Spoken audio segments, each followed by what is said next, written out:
In the last episode, I had the wonderful opportunities to speak with the CEO of the Expert of Choice, Marilyn King. She's kind and shares an abundance of knowledge, personal branding, being intentional in our messaging, and creating content that not only serves us, but also our audience. But for now, let's take a listen to Justin Nguyen.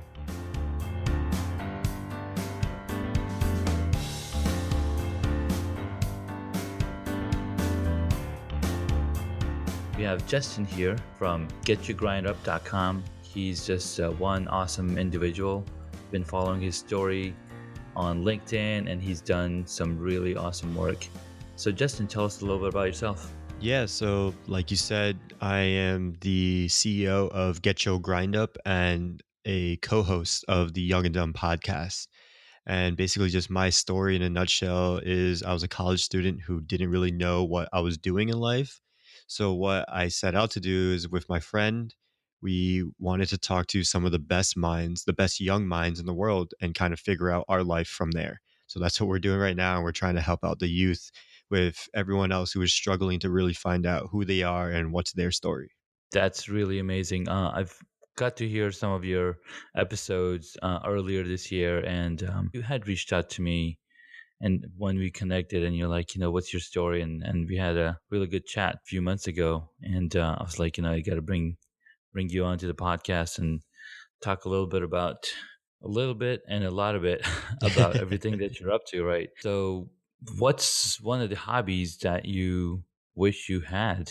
Like, do you mean like professional hobby or something that I'm working on right now? Hobby could be anything, it could be like writing a book, it could be, doing a podcast, it could be beekeeping, it could be cycling, it could be knitting, it could be anything. Gotcha. Yeah, I mean, I wish I was able to read more. Mm. So recently, I don't know if you've seen I think last few videos on LinkedIn, Mhm. they were kind of based around reading. And I've been trying to read for like the past, I want to say like 6 months or so, Mhm. like really trying, like put down a book, try to read the pages, but it just wouldn't work for me. So Yeah, what I've started to kind of realize is I'm more of an audio person because I can listen to podcasts for days, absolutely. but I can't read for days. And I have like an hour commute to school, 30 minutes to an hour, depending on traffic. Yeah. So what I've been doing lately is just downloading audiobooks and reading, but through my ears rather than through my eyes. Yeah, no, that totally makes sense. I'm the same way. I wanted to read a lot of books, and I was like, it's great that you can pick up a book and start reading, but it comes down to, okay, how fast can I read? An audiobook, these guys are professionals. They read books for a living. So it's definitely helped me Audible, and I've gone through many books. There's actually books I started and then I need to finish up, but I think somebody was telling me that the main meat of the book is in the first 50% of it or first 45% of it. It definitely increases your mind. You're constantly growing your minds. Most definitely. Like just for instance, I've been probably on and off reading, like I said, the past 6 months, and I think I've finished two books. But over the past week, I finished a book in a week just through the audiobook, just because it's more interesting to me. I can hear the passion behind usually the author's voice who's reading it, Yeah. and it's just more fun. No, absolutely. And depending on the type of book you might be reading, especially if you're listening to fiction books or nonfiction, rather, they have a really good performance set up around it. Yeah, exactly. Books are really amazing because people, put in time and do the research, and we just get them, spoon fed. And even though, like you said, it took you a lot longer to finish two books, and in 1 week you were able to finish one book, which is really amazing. There's this website that's been I've been seeing on both Instagram and Facebook, and I can't remember the name, but they have basically summaries of books, and they have interviews from these authors that have written these books. So you can basically consume all of this content for like $7 a month or something. And I was like, okay, this looks interesting. And one of the things that they were saying, CEOs read about 50 books a year. I'm like, how are you able to do that? And so I was like, you got to do at least a book a week, and you can get to 50 bucks easily. you're probably gonna take 2 weeks off for vacation or Yeah, whatever. exactly. No, I know what you mean. Yeah. So it's really awesome. So what kind of books are you focusing on listening to? So right now I'm trying to listen to a lot of the staple books. So think of like 4 Hour Work Week, How to Win Friends and Influence People, basically trying to cover the basics that everyone tells you to listen to because I haven't Yeah, had a chance to read them yet. So I want to cover the basics before expanding out into something, I guess, more niche or anything like that. But got it. the first book that I did listen to is The Third Door, and I recommend it to anyone. It's a really amazing book. Write it down, The Third Door. And I'm sure you've read Crushing It by Gary Vaynerchuk, Yep, yep. right? That book is so powerful. So talking about hobbies and talking about getting the podcast out there, what are the different ways that you're promoting your podcast? Because being part of the Anchor community, you know, which is how I got started with podcasting, and the ease of use of the application. And I was looking at some of the other things people are doing. They're like, yeah, get your podcast on every platform that you can think of. So what have you done so far? So for like podcast promotion, what we've been doing is we've been taking our podcast, our main piece, and then slowly Hmm. cutting it up into little micro pieces of content. So from each, I guess, episode, Yeah. you're creating 5 pieces of content from it, and these 5 pieces come in the form of 1 quote. So we'll Hmm. take a quote, and then we'll put it on both our Instagram story Hmm. as well as our regular post on Instagram, Okay. and then we'll also take a 15-second to 30-second clip snippet, Hmm. and then we'll put that onto our story using Headliner. Nice. And then we're gonna actually start today, where we take a minute clip Hmm. and we post it as a regular Instagram post. Nice. So through that's I think 5 pieces of content right there, and then Yeah. we also send that to our guests Hmm. who are on our show, and since most of our guests have good amount of social media following, Yeah. they have that swipe up feature on Instagram, so when they are able to do that, then it's easier to convert people to listening to our show. That's awesome. That's absolutely something I need to be doing. I mean, I've just been just posting it on the regular platforms, and I think recently what I did is I found a way to create a blog post out of each of the episodes, so I can easily just import, and whatever text I have of the episode becomes part of the blog. So that's been pretty good. I've got to do more of it. I think I've tested with a couple of them. There's some tools like Otter which will convert audio to text. So and I was fascinated to find out that 12 minute of audio is about 1,000 to 1,200 words per minute. I'm like, wow, that's pretty amazing. It's crazy, yeah, and I mean, we also have our blog too, Hmm. so for every episode that we create, we also have what we like to call their dumb profile. So, Okay, young and dumb, where dumb stands for dedicated, up and coming, motivated, and bold, so we give them that type of profile so then people can learn a little bit about them, and then if they wanna learn more, they can listen to the episode too. fantastic. The other thing that I've seen people do and talk a lot about is putting each and every episode on YouTube. I was like, okay. So they're using Headliner again, right, to overlay an audio profile or audio wave format, and then they're putting it on YouTube. So I was like, okay, that's pretty interesting. And this one guy, he gets about 91 listens per episode, or that's his average. It's like, okay, that's pretty good. I mean, I'm only at like 50 something, Yeah. but I mean, we're nowhere crazy either. We're about, mhm. at, like, a 110 listens Okay, per episode, nice. but we haven't really been taking the marketing side serious, so ever since we have, we we've basically, um, we've Seen kind the of uptick. we've seen the uptick on Hmm. our listen, so we're just hammering that side of things, because Nice. before we didn't create content, and that was kind of our biggest, Yeah. concern. or not concern, Mhm. but like drawback was we weren't really Drawback, taking yeah. it serious. So now that we are creating more content and we're seeing the results from it. Nice. So did the podcasting part start as a hobby for you, or did you think that this was gonna, take you where you wanted to go? Basically, it kind of came out of a need. So, have Mm. you ever listened to Lewis Howes' podcast? I don't think I have. So, Lewis Howes has a podcast, usually in the top 100, and it's called The School of Greatness. And Okay. Lewis Howes is a very influential figure. He gets to have guests on like Gary Vaynerchuk, Tony Wow. Robbins, Serena Williams, basically like the untouchables of the world. And when I was listening to his podcast, I thought it was a great podcast. He gets good information, but these people's Mhm. lives aren't really something that I can necessarily relate to.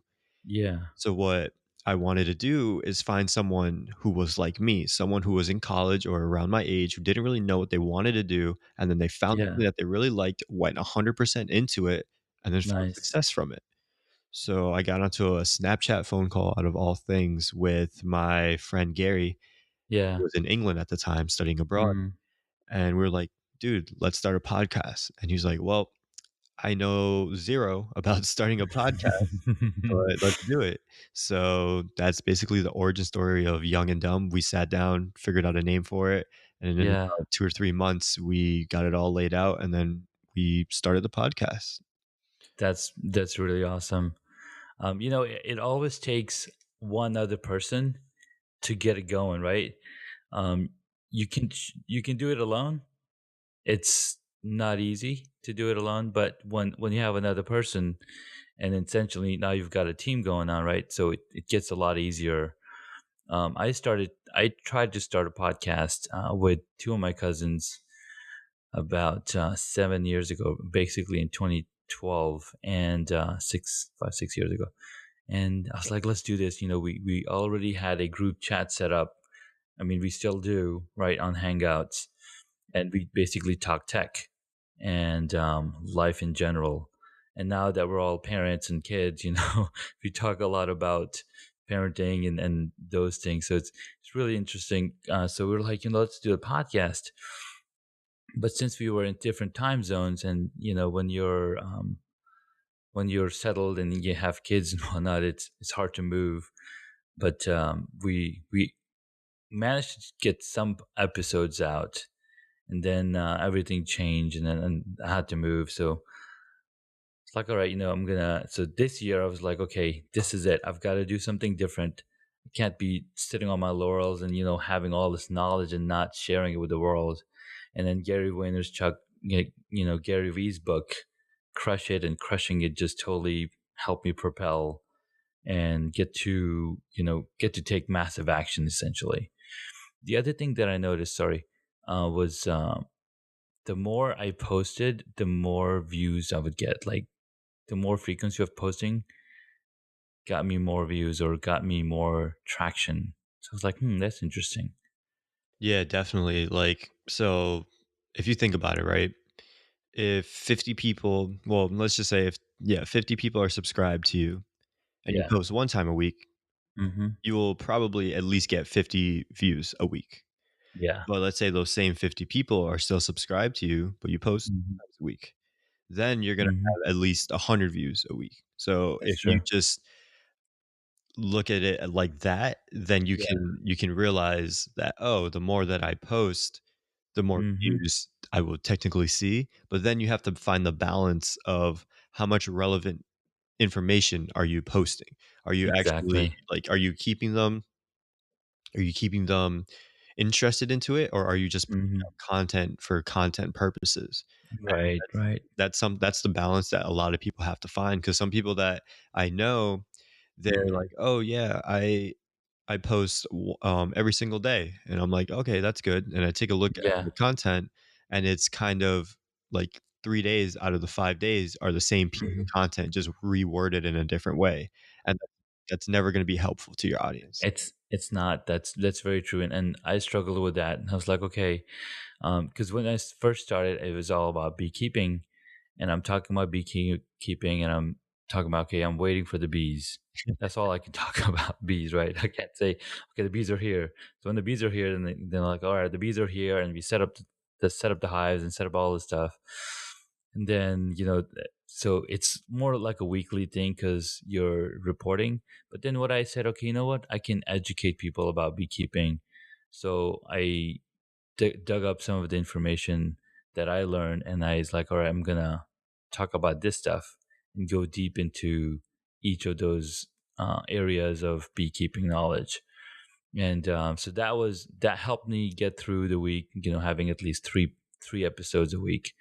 But um, it all comes down to how much time do I have post production, right? I gotta now, if I'm at work, well, I gotta do work. I can't be sitting and editing my podcast and uploading it. So there's a lot of different things involved. I mean, you gotta have, um, like you said, you gotta have the balance. Yeah, I mean, for me, like, it really comes down to what you really want it to be. Like, if you want your podcast to be a top 100 podcast, then your actions need to match that. But if you're doing something where you just want it to be a hobby, then your Yeah, actions can match that too. And when I exactly. first, yeah, like when I first started the Mhm. podcast, I expected it Mhm. to just grow automatically. I didn't Yeah, put much effort into it. And it was like, okay, this thing's just going to go. But yeah, what I realized is my actions weren't really matching up with what I wanted the podcast to do. it's a good point. And yeah, and I thank you. And I would get like down on myself. I'd be like, why Mhm. isn't this podcast growing? Yeah, We're not seeing it grow the way that we want it to go. What the heck is going yeah, on? And what I realized was we really weren't putting effort behind it. We would literally right. record the episode, Mhm. chop it up a little bit, like take out some Yeah, pauses and all that stuff, yeah, and then just throw it up there. There was really no marketing behind it. We would post one picture. yeah, And when you take a step back and you look at it, you're like, wow, what can you expect to happen when you're only posting one picture about a exactly. 40-minute episode? Why are people going to come to your page and listen to a 40-minute episode with you talking to another person? Right. Yeah, you have to give them that reason. And that reason comes from that hard effort that you're putting into it. Yeah. No, that's so true because I was who was that list? What was it? I can't. It just had this thought in my head, and it's almost like when you plant a seed, you need to continuously, you know, water it. You gotta make sure the surrounding everything is in promotion of the seed to grow. And if you're only watering once a week, well, that seed's not gonna grow to the way that that you expect it to. But that's really good point. You gotta have the podcast effort around it. Oh yeah, I remember. So I got contacted by this lady on LinkedIn, and her, or maybe I connected with her, author Nguyen. Her name is Nguyen Charles, and so when I connected, and immediately I got this message from them: "Hi, Junaid, can I interview you? Uh, and then can I schedule you to ask when?" So basically, they're promoting their own self. They're saying, "Okay, well, our podcast is in all of these places," and the other thing they have was, do not take out silent spots. I was like, interesting. That is so interesting. They're like, rules are, babies or pets are not allowed to make noise, or kids, during our conversation. And if people want to listen to their interview before it's out on Tuesday and Thursday, they must tell when.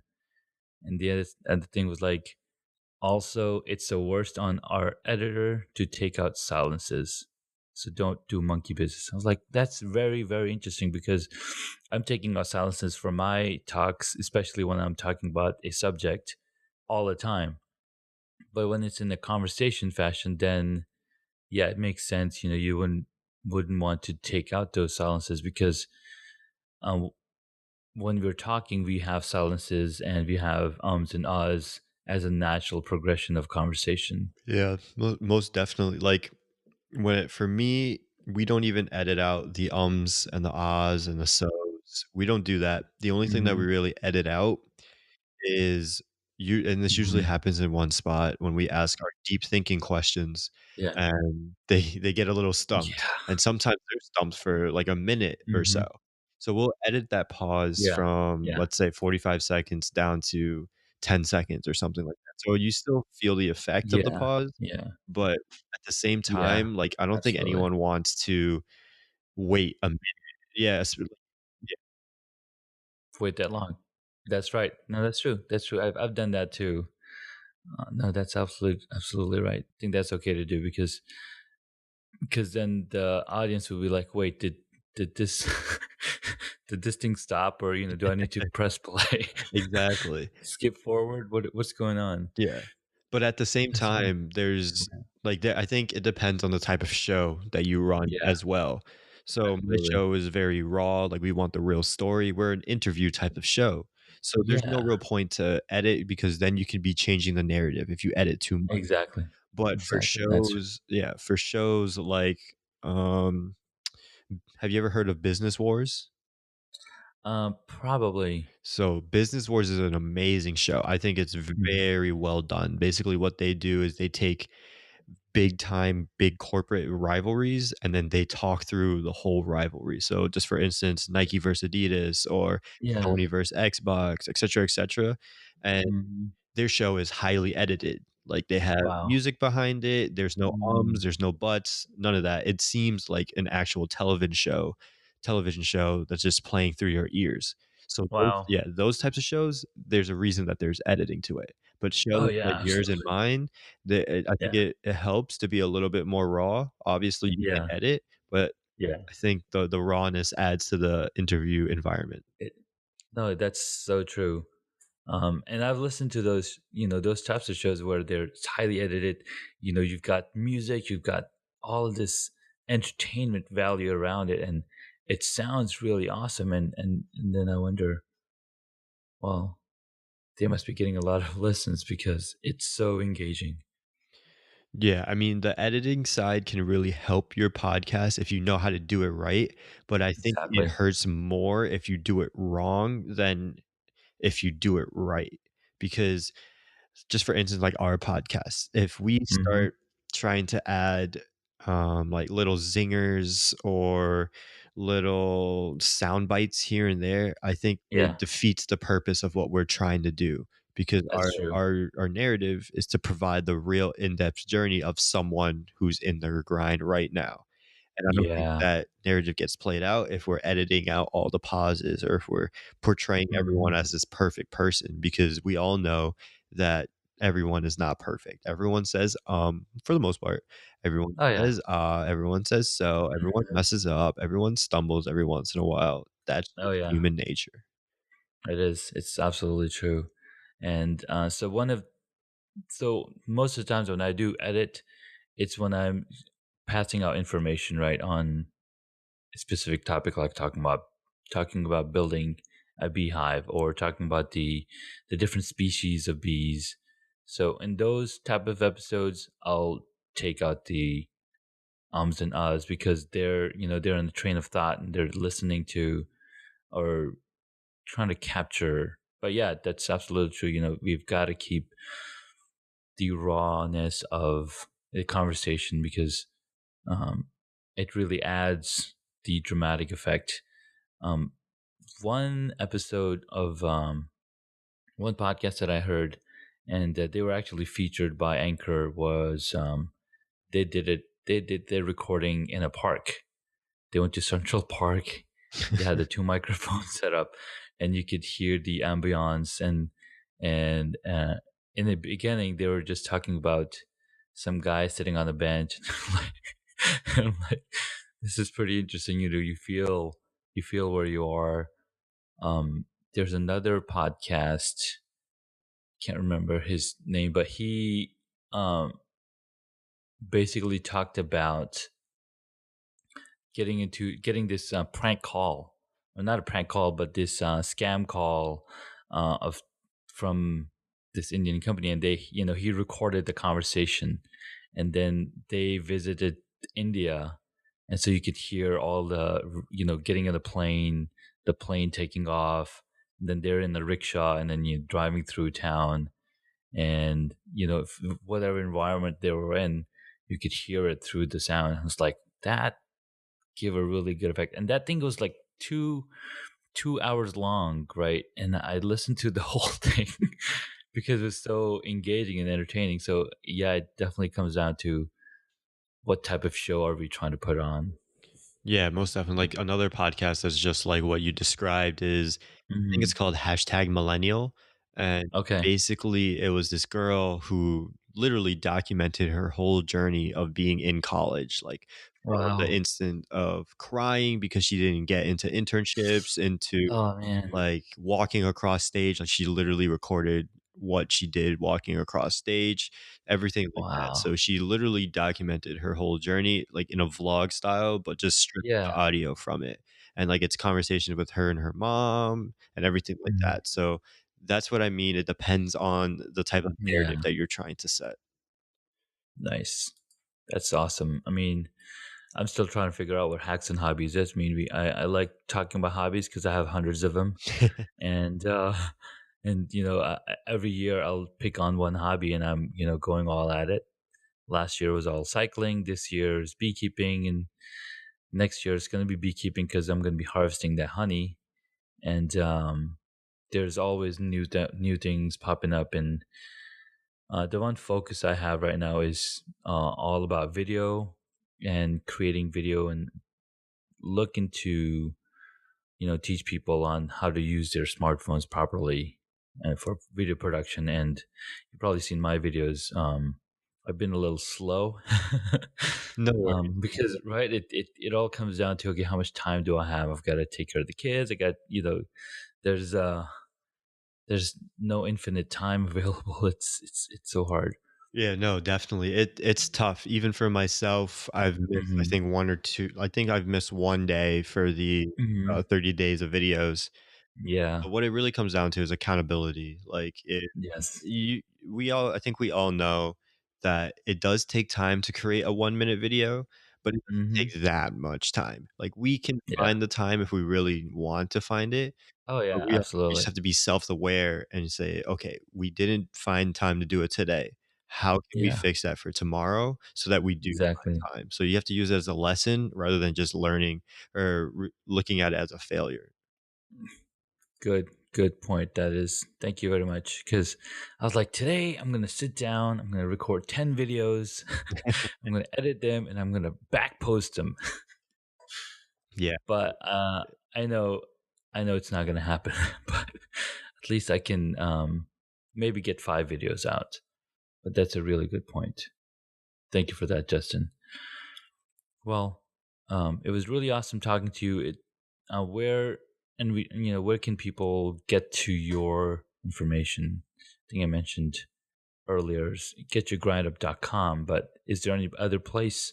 Yeah, so if you on all major social media, so Twitter, Facebook, Instagram, everything is at GetChoGrindUp. So GetChoGrind. And then if you want to Nice. visit our website, it's getchogrindup.com. So Mhm. from there, you can find everything from our podcast to all of our guests to our webinars and everything like that. So basically, just Perfect. yeah, just check out our Instagram page. From there, you'll find the links to everything else. Fantastic. Thank you so much, Justin, for taking the time out of your day and talking to us. I know it's a busy student life because you got to get your work done. it, it's busy, but when you optimize, it becomes easier. So Oh, yeah. I found ways to make my schedule the most efficient. I think to complete all my work. That's fantastic. Well, thank you so much, Justin. We'll talk to you soon. Yeah, thank you for having me on. In the next episode, we get to speak with David Calvert. He's always thinking, looking, listening, and writing. We get to talk about some really awesome stories and upbringings. He's an author, a LinkedIn local host, a host for his own podcast, Car Thoughts with David. Tune in again tomorrow to listen to his episode.